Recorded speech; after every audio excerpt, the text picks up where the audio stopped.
The 41st floor was empty by 9, and by 11 it felt less like an office and more like the inside of a held breath. Mara sat at her desk with the overhead lights dimmed to half power, the way the building automatically dimmed them when the motion sensors decided no one important was left to justify full brightness. Her keyboard clicked in a steady, hollow rhythm, each keystroke swallowed by the vast dark glass around her rather than answered by it. Somewhere below the HVAC system exhaled its long, patient hum, a sound so constant she'd stopped hearing it hours ago and only noticed it now in the gaps between her own typing. Rain came in irregular gusts against the floor-to-ceiling windows, throwing soft handfuls of static against the glass, and each time it did the city lights smeared for a moment into long, colored streaks before settling back into their grid. She was almost done. The quarterly compliance folder needed one more signature page, a formality, the kind of task that existed only because someone above her had decided that paper needed to exist. She was tired in the specific, hollowed-out way that came from being the only living thing on an entire floor of a building built for hundreds. It wasn't loneliness exactly. It was smaller than that and more persistent, a sense of being a single moving part inside a machine that would have run exactly the same without her, that had run for years before she arrived and would run for years after she left. She thought about her apartment, her single lamp, the specific quiet of home that was at least a quiet she'd chosen. She thought about nothing in particular. She typed.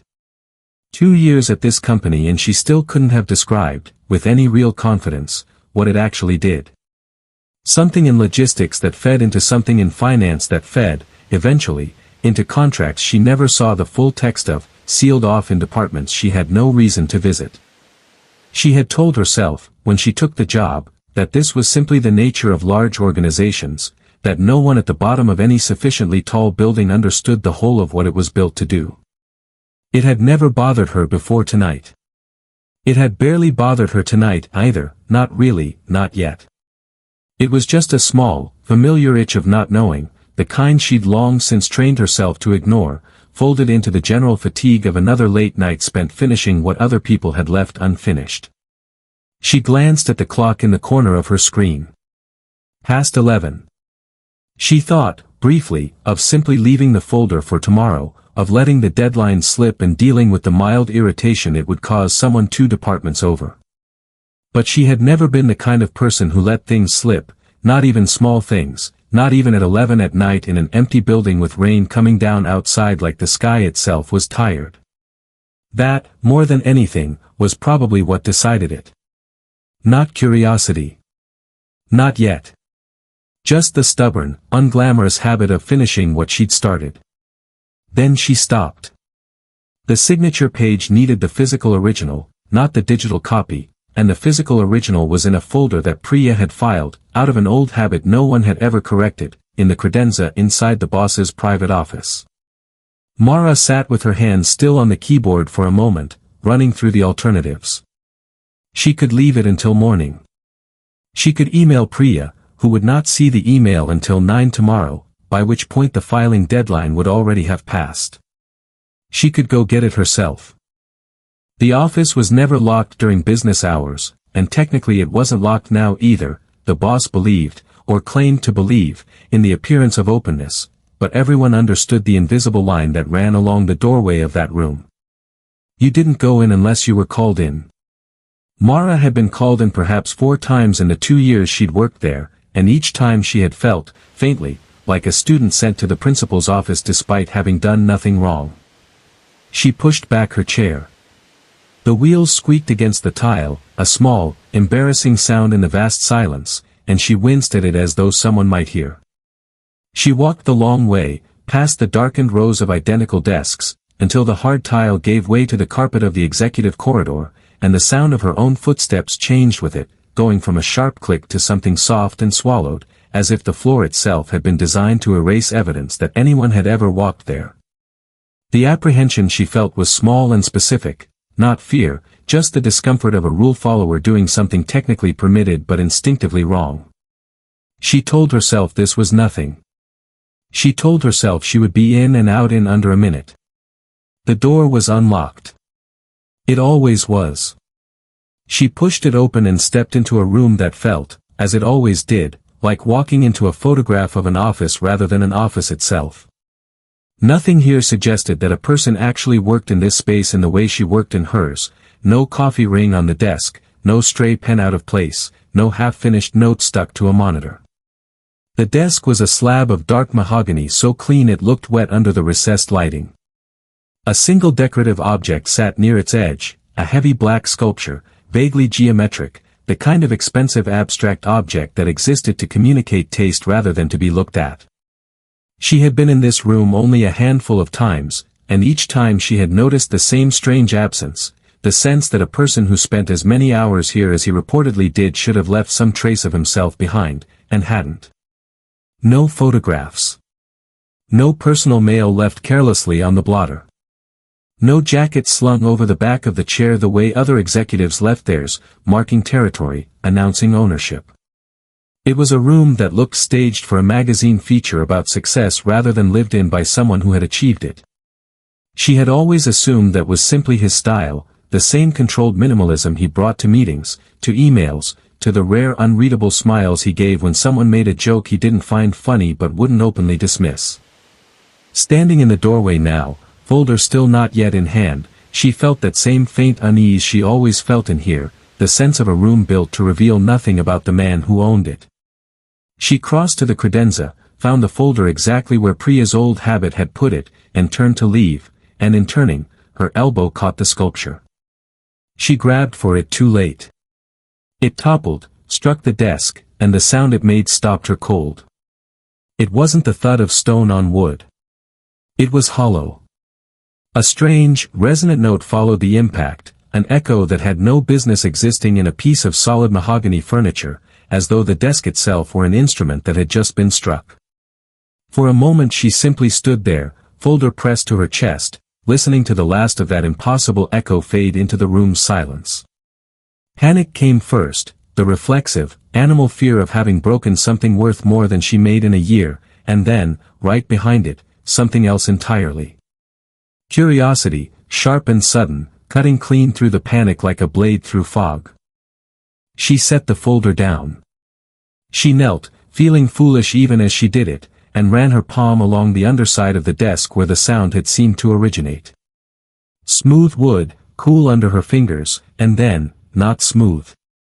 A shallow recess, deliberately built into the frame, invisible unless you were looking for it, or feeling for it in the dark the way she was now. Her fingertips found a small panel.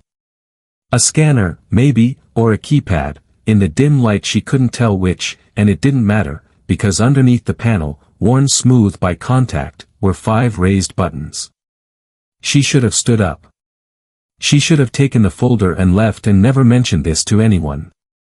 Instead she found herself remembering, with a clarity that surprised her, a sequence of numbers she'd glimpsed once, months ago, over the boss's shoulder as he unlocked his phone in an elevator, numbers she hadn't known she'd memorized until this exact moment, when her fingers moved almost without her permission and pressed them into the hidden keypad. A beep answered her, sharp and electronic, entirely too loud in the quiet room. Then a rumble, low and deep, traveling up through the floor and into the soles of her shoes, and a heavy mechanical sound like pressure being released, pneumatics engaging somewhere behind the wall. The enormous bookshelf that ran along the back of the office, a wall of leather spines she had always assumed were simply decoration, shuddered, clicked, and began to swing outward, revealing a darkness behind it that the office lighting couldn't reach. Mara stood frozen, one hand still against the underside of the desk, staring at a hole in the world that had not existed 30 seconds earlier. The rational part of her mind, the part that filed compliance paperwork and never raised her voice in meetings, told her to close it immediately, put the folder back, and pretend this had never happened. But that part of her mind had never been in charge, not really, not when something this strange was standing directly in front of her. She thought of the 4 times she'd been called into this office and how small she'd felt each time, how the boss's calm, controlled voice had always made her feel like there were rooms inside him she would never be allowed to enter. Now, apparently, there was a room behind him she hadn't been allowed to enter either, and it was standing open. She pulled her phone from her pocket, thumbed on the flashlight and stepped over the threshold.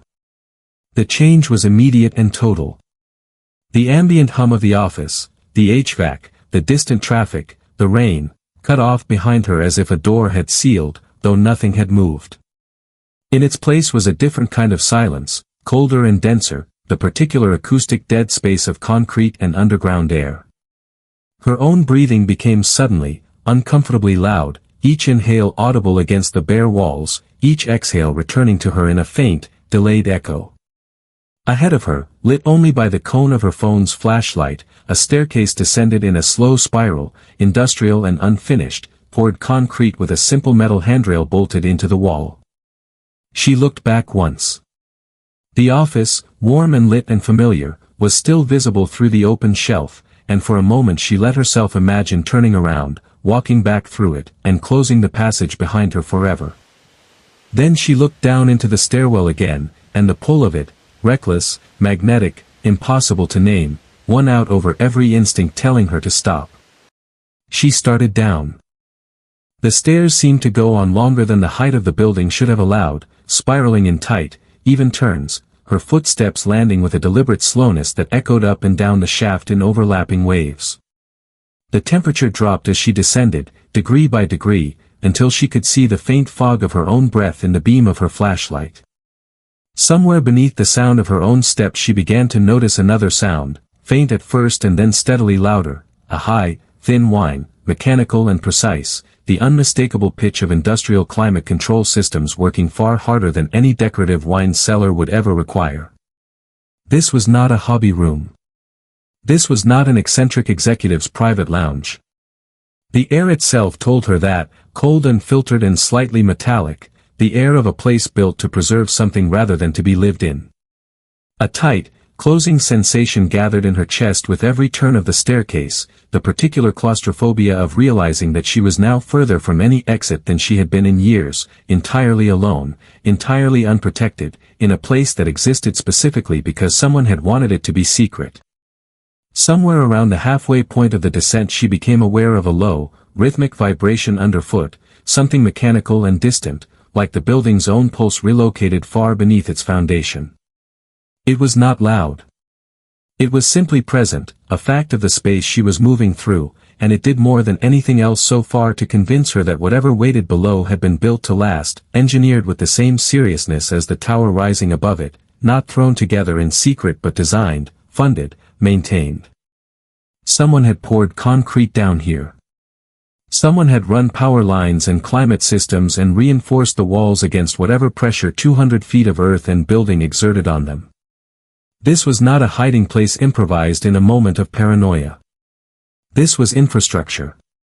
The stairs ended at a short concrete landing and a door unlike any she had ever seen inside an office building, a vault door, heavy steel, hinged and mechanical, currently standing ajar as if someone had left in a hurry, or as if it simply never needed to be closed because no one was ever supposed to get this far. She put her hand against it and pushed.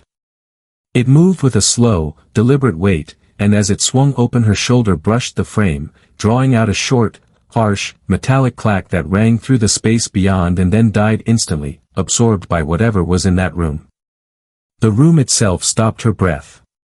It was vast, far larger than the footprint of the building above should have allowed, which told her, in some detached analytical corner of her mind, that this space extended out beneath the neighboring lots, dug and poured and hidden by people with resources and patience she couldn't begin to guess at. Reinforced steel shelving ran in long rows disappearing into shadow beyond the reach of her flashlight. Glass display cases stood between them, catching and throwing back small fragments of her light. Steel lockboxes were stacked along one wall in neat, indexed rows, each one identical, each one closed. She moved deeper into the room, her light sweeping across shelf after shelf, and what it revealed made her stomach drop in a slow, sickening arc. Bricks of currency, foreign denominations she didn't recognize, banded and stacked with the tidy precision of a bank vault. Bearer bonds in flat archival boxes, the kind of instrument she vaguely remembered existed only in movies about people laundering money for governments that didn't officially exist. Bars of what could only be precious metal, dull and heavy-looking under a thin film of dust, arranged on velvet-lined shelves like museum pieces. She reached out and touched one, and it shifted slightly under her fingers with a low, dull clink, colder and heavier than she expected, unmistakably real. She let her hand fall back to her side. Whatever she had believed about her employer, that he was ruthless, cold, difficult, a man who built his fortune through legitimate but merciless business practices, collapsed under the weight of what she was standing in the middle of. This wasn't the private treasury of a hard-nosed executive. This was the vault of someone operating so far outside the reach of ordinary law that ordinary law had simply never found him. Disillusionment moved through her first, quiet and heavy, followed almost immediately by a colder, sharper thought. She was standing, right now, inside a place she was never meant to see, and the man who owned it was somewhere above her, and there was no version of this where her discovering it was safe for her. She made herself keep walking anyway, past a row of glass cases holding what looked like jewelry, unset stones catching her light in small, cold flashes, past a case of what might have been art, canvases she didn't recognize hung in climate-controlled frames, the kind of pieces that belonged in museums rather than private basements. Every few steps she found something new that told the same story from a different angle, not a man who had grown wealthy through one bad decision or one criminal partnership, but a man who had spent years, maybe decades, quietly accumulating the kind of untraceable, borderless fortune that only made sense if you assumed the person building it never expected to stay in one identity, one country, one life, for very long. The thought unsettled her more than the wealth itself did. Money was just money, obscene in quantity but simple in nature. What frightened her was the pattern underneath it, the evidence of a mind that planned in decades, that treated entire identities as disposable tools, that had built, apparently right beneath the floor she walked across every single day at work, an entire second existence that none of them upstairs had ever so much as suspected. She thought of the interns who joked about him behind his back, the assistants who complained about his exacting standards, the board members who deferred to him in meetings as though he were simply a very successful, very controlled businessman. None of them had any idea. She hadn't had any idea, not until an accident with a paperweight had cracked the whole surface open. She should leave. She knew she should leave. And still she walked forward, drawn by something she couldn't name, toward the center of the room, where the shelving gave way to open floor and a single piece of furniture stood entirely alone. It was a desk, but nothing like the one upstairs, reinforced glass, cold and clear, lit faintly from within by some hidden source she couldn't identify. And on its surface, centered with what felt like intention, sat a single black lockbox.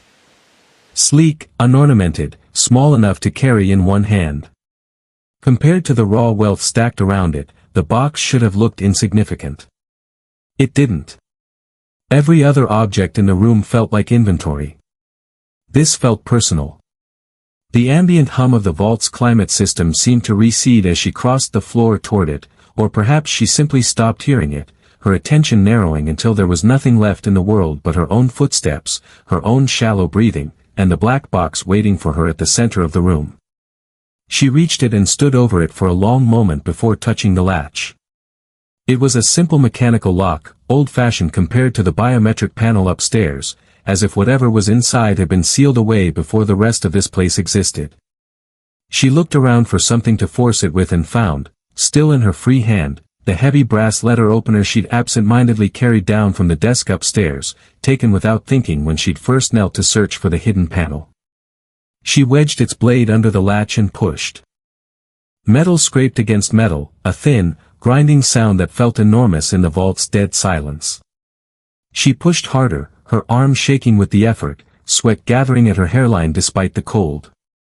The latch resisted, and then gave all at once with a sharp, sudden snap that made her flinch backward. The hinges, stiff with age or disuse, let out a long, protesting squeal as the lid rose. Inside, wrapped in a soft cloth that had clearly once been better cared for than it was now, sat a thick stack of passports. International, a dozen different colors, a dozen different crests embossed on their covers. She lifted them out with hands that had gone strangely steady, and began to flip through, the stiff pages making a rapid, papery thwip under her thumb. Every single one bore his photograph. The same face, unmistakably, across passport after passport, different names beside it each time, different nationalities, different birth dates, different histories entirely, each one complete enough to have withstood any border crossing anywhere in the world. A man who did not exist as a single person, who had never existed as a single person, who had built himself instead as a set of interchangeable identities, each one discarded when it had served its purpose and replaced with the next. The boss she thought she knew, controlled, precise, coldly charming, was, she understood now, not even the truest of these versions. He was simply the one currently in use.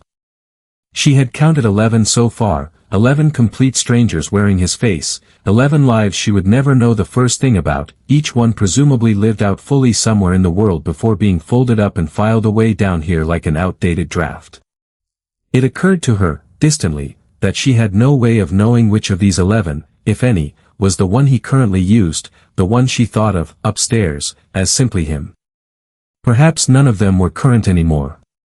Perhaps there was a 12th identity in active use right now, one that wasn't even in this box, carried instead in whatever pocket he kept closest to his body.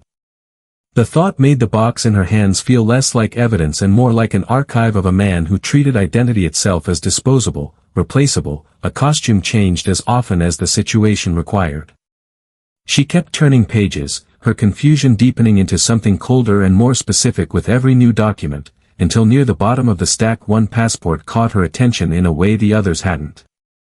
Its cover was different, older, a country whose passport design she didn't recognize, the leather worn soft at the corners in a way none of the others were.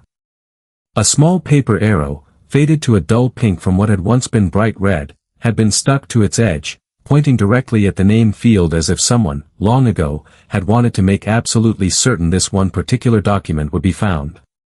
The rustling stopped.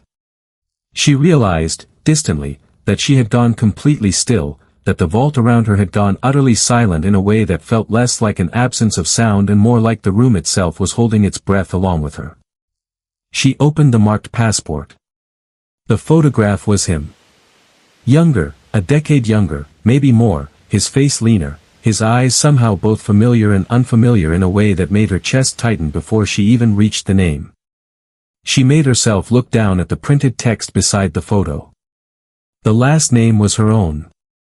Not similar. Not a coincidence of common surnames. Her own name, printed in the same clean official font as everything else on the page, sitting beside the face of the man she had worked for, feared politely, and never once suspected of being anything other than her employer. The recognition didn't arrive as a single clean thought. It arrived as a slow-motion collapse, one certainty after another crumbling away beneath her, her understanding of who he was, her understanding of who she was, the quiet, ordinary story she had always told herself about her family, about the parents she barely remembered and the relatives she'd never really known, about the gaps in her own history she had long ago stopped questioning because questioning them had never seemed to lead anywhere. A high, thin ringing built somewhere behind her ears, drowning the room's silence beneath it, and beneath that ringing she became aware of her own heartbeat, suddenly enormous, pounding in a way she could feel in her throat and her fingertips and the base of her skull. Her father. Her uncle. The man who had taken her family's name and erased everything and everyone attached to it, including, perhaps, the people who should have raised her. She didn't know which was true. She only knew, with total, sickening certainty, that this man was not who he had ever claimed to be, and that whatever he was connected to her in a way far deeper than an org chart could explain.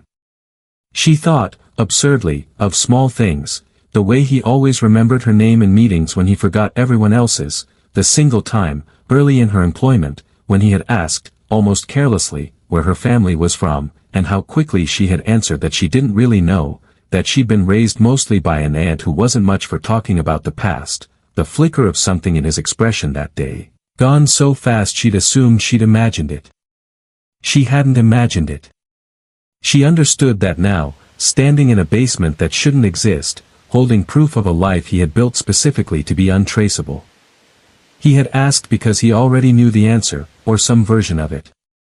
He had been watching her, in whatever quiet, patient way a man like this watched things, long before she had ever wandered into his hidden staircase by accident. The passport itself felt suddenly heavier in her hands than paper had any right to feel, as though the weight of everything it implied had somehow transferred itself into the object. She wanted to keep reading, to search the rest of the page for a birthplace, a date, any fragment of information that might tell her more, but there was no time left for wanting. The world above her had just announced, in the form of a distant elevator chime, that it was no longer going to wait for her to finish being afraid. She might have stood there for 1 second or for 5 minutes. She had no way to know. What broke the paralysis was a sound reaching her from very far above, faint, but unmistakable even through layers of concrete and steel and distance, the soft electronic chime of the executive elevator arriving, followed, a moment later, by the heavy, unhurried rhythm of footsteps crossing the office floor overhead. The ringing in her ears vanished instantly, replaced by something far more useful, a cold, clean surge of pure animal fear, the kind that didn't ask questions or demand explanations, that simply told her, with total clarity, that she had perhaps 90 seconds to disappear from a place she was never supposed to have found. She moved. The passports went back into the box in a chaotic, desperate rush, her hands shaking now in a way they hadn't while she was breaking in, her fingers fumbling to arrange them in something close to their original order, praying that close would be close enough, that he wouldn't notice the marked passport was 2 positions off from where it had been, that the slightly bent corner of the third one down wouldn't register as anything more than ordinary wear. She pressed the broken latch back together, felt it hold, unconvincingly, under the lightest pressure, and told herself it would have to do. There was no time for more than that. There was no time for anything. She shoved the box back onto the center of the glass desk, snapped off her flashlight, and ran. The dark swallowed her instantly, complete and total, and she navigated by memory and touch alone, one hand trailing along the cold concrete wall, her bare feet. When had she lost her shoes? She didn't remember, didn't care, finding the edge of each stair by feel and instinct. Her breath came in ragged, uneven bursts, too loud in her own ears, and somewhere above her, growing steadily louder, she could hear his footsteps, unhurried, confident, a man walking through a space he believed was entirely his own. He was closer than she'd expected. He was closer than should have been possible in the time she'd had. The staircase felt endless in the dark, each spiral turn indistinguishable from the last, her lungs burning, her legs shaking with a combination of exertion and terror that made the concrete under her hands feel less like a wall and more like the last solid thing in a world that had otherwise gone entirely unstable.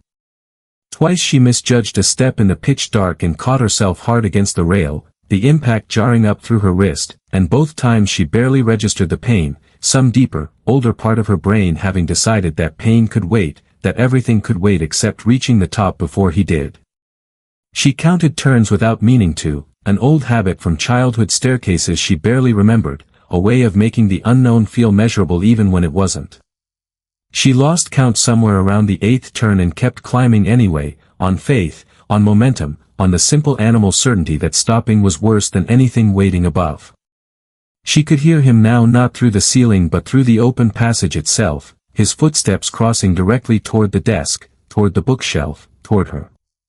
She crested the final stair and burst back through the opening into the warm, lit familiarity of the office just as, somewhere down the hall, she heard the specific creak of the executive corridor's far door, the one that led from the elevator bank. Seconds. She had seconds. Her hand found the underside of the desk on pure muscle memory, fingers slamming against the hidden panel, and the pneumatics engaged with a heavy hiss that felt, in that instant, like the loudest sound she had ever heard in her life. The bookshelf began to swing shut. It was not fast enough. It could not possibly be fast enough. She stood frozen in front of it, willing it closed through sheer force of will, and in the same instant she heard, from the hallway just outside, the unmistakable click of the office door handle beginning to turn. The shelf sealed with a final, soft, mechanical click precisely as the door opened.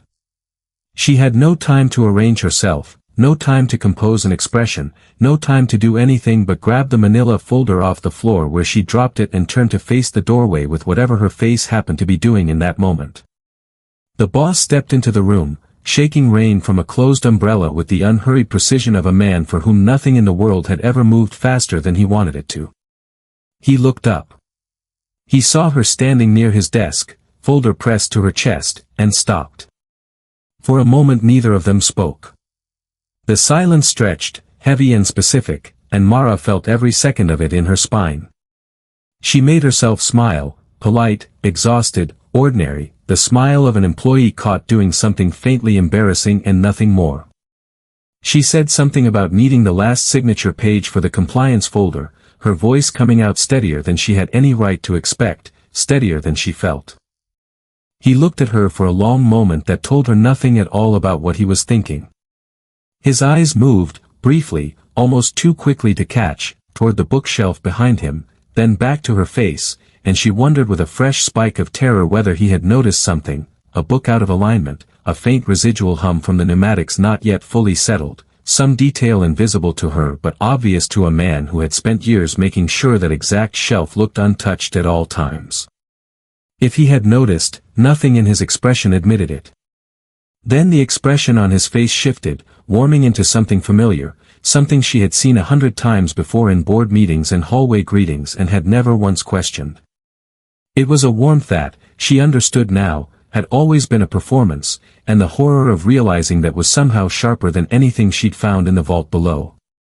"Working late again," he said, setting the umbrella in its stand with unhurried care.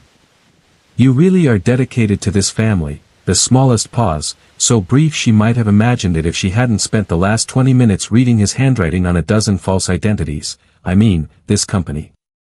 She smiled back.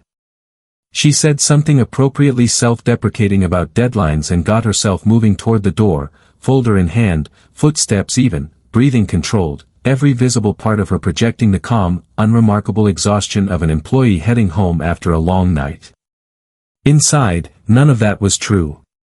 Inside, she was screaming, and running, and trying to hold two irreconcilable facts in her mind at once, that the man behind her was, in some way she didn't yet understand, connected to her own blood, and that he now held, whether he knew it yet or not, the power to end her simply for having wandered too close to the truth. She reached the elevator bank and pressed the button and stood very still, watching the numbers count down, aware in a way she had never been aware of anything before that somewhere behind her, in an office she now understood was only the visible surface of something far larger and far older, a man wearing her own name like a mask was standing exactly where she'd left him, and that the quiet, ordinary version of her life had just ended without her ever having agreed to it. The elevator arrived. She stepped inside. The doors closed, sealing her into a small steel box lit by a single flickering fluorescent panel, and only then, alone, did she allow her hands to finally start shaking. She had walked into that office 2 hours ago as an unremarkable employee finishing unremarkable paperwork. She was leaving it as something else entirely, the last living thread of a family she didn't remember, standing far too close to a man who had every reason in the world to make sure she never asked the questions now burning through her. Somewhere below her, in a vault built to hold a fortune and hide a history, a black lockbox sat closed on a glass desk, its broken latch barely holding, waiting for the moment someone noticed it had ever been opened at all. She had until then to figure out who she really was, and what she was going to do about the man who had spent years pretending to be, of all things, her boss.